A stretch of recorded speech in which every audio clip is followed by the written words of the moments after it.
taken.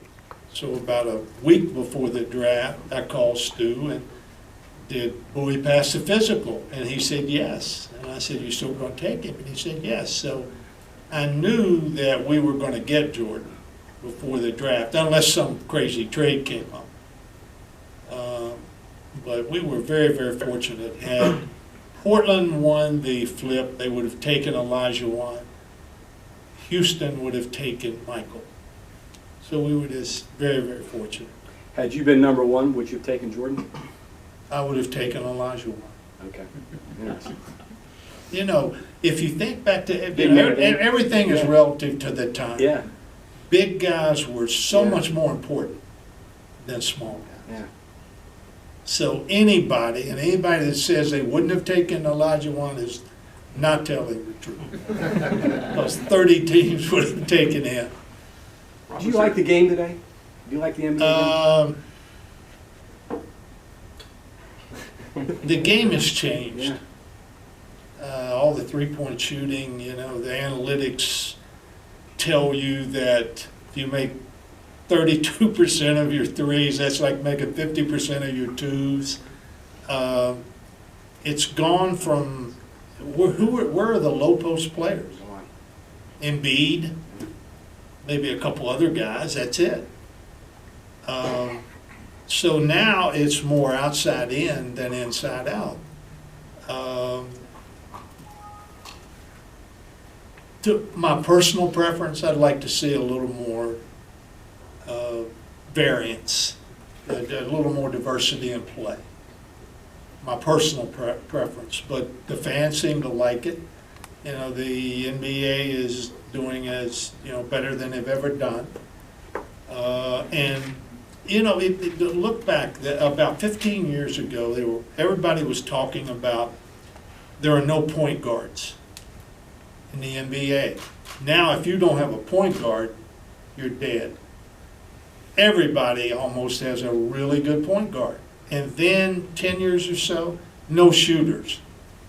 Now shooters are everywhere because the AAU programs, the young programs started emphasizing those things.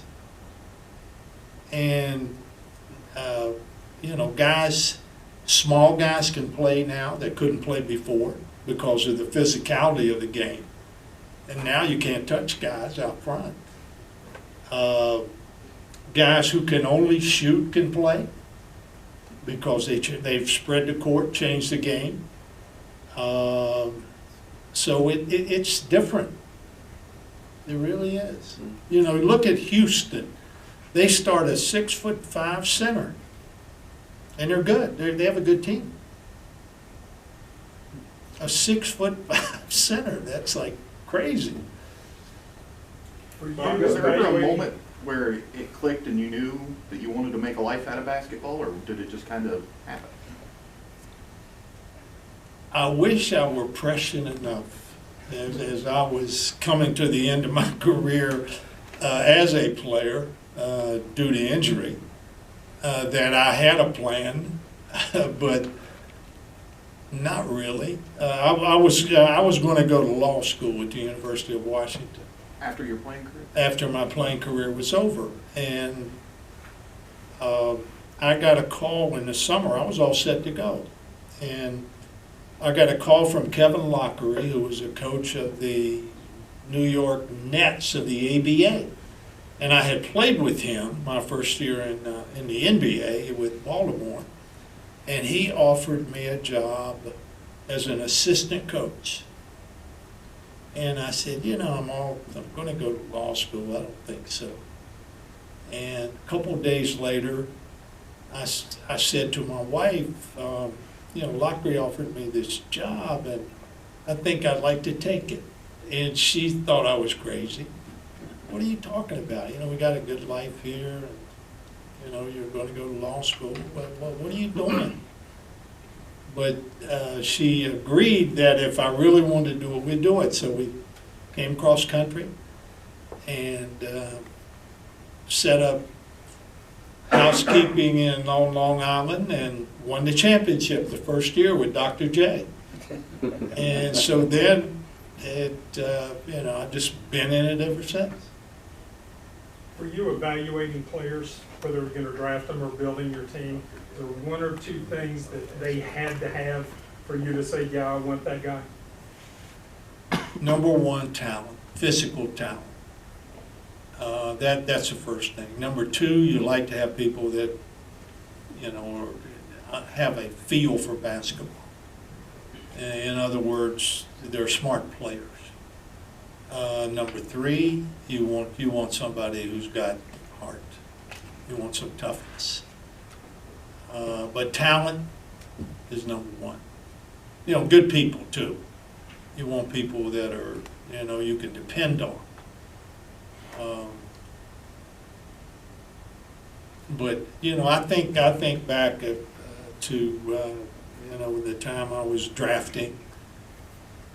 Virtually every mistake I made in drafting had to do with talent. I always took the talent guy. If he may not be the best guy in the world, we'll put him in our system and he will be.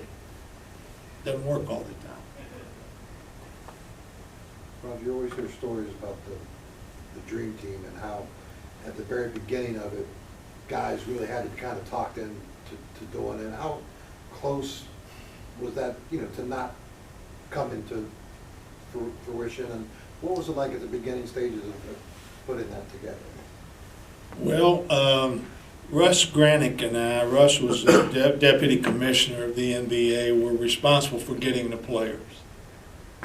So the only player who, I'm trying to think, everybody I called said they would do it. Okay. And I think I called most of them, and they all said they would do it. No one knew how big that would be, including the commissioner. Do you know that Russia and the U.S. voted against it, allowing pros to play?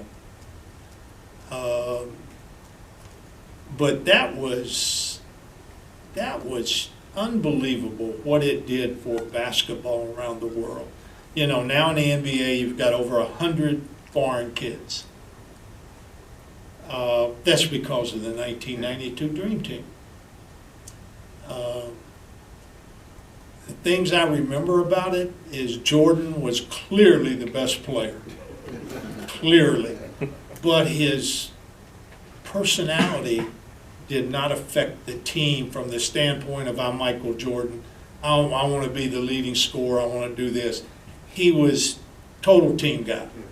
Barkley was the leading scorer and rebounder on that team. And but Jordan in practices, oh my goodness, it was unbelievable. Like you're a freshman coming to West Virginia, you practice against Jerry West. Your impression? Did you think, oh my gosh, I can't play at this level, or did you think, hey, I'm good enough, maybe I can be here someday? Jerry was a great player. And he was a great player. He had unbelievable hand-eye coordination. He had long arms. He had it all. Great athlete. And I practiced against him a lot. He was cut above. He really was. He was absolutely great. Jerry could, in those days, guys didn't work out all summer like they do now. The season's over, they take a couple of days off and they work out all summer. Jerry could not pick up a ball for 2 or 3 months, shoot for 30 minutes when he was in mid-season form. That's how good he was. When you're talking about the great two guards of all time, you're talking about Jordan, West, Kobe Bryant, maybe Dwayne Wade. Put him in somewhere in that category of all time. That's how good he was. What kind of pressures did you face coming in, as the guy after Jerry? The pressure, it had nothing to do with the coaches, or it had to do with me. Mm-hmm. I put a lot of pressure on myself to to try to live up to be the next West, and nobody was going to do that. So I had a tough time with that for a while. And then I realized, you got to try to be the best player you can be. You can't, you're not going to be Jerry West.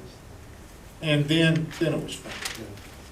Not only were you the guy after, but you wore the same number. Did that enhance the Yeah, record? now that is one, if I had to do over, I probably wouldn't have done, to tell you the truth.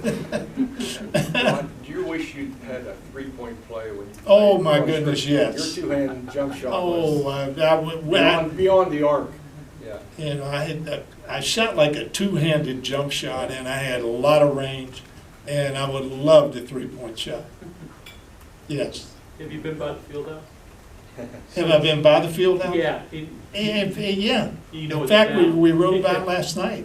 No longer there. Yeah. Tears, or just as time goes by? What were your reactions? As a traditionalist, you hate to see things that meant so much to so many people no longer there. But that's progress. That's part of life.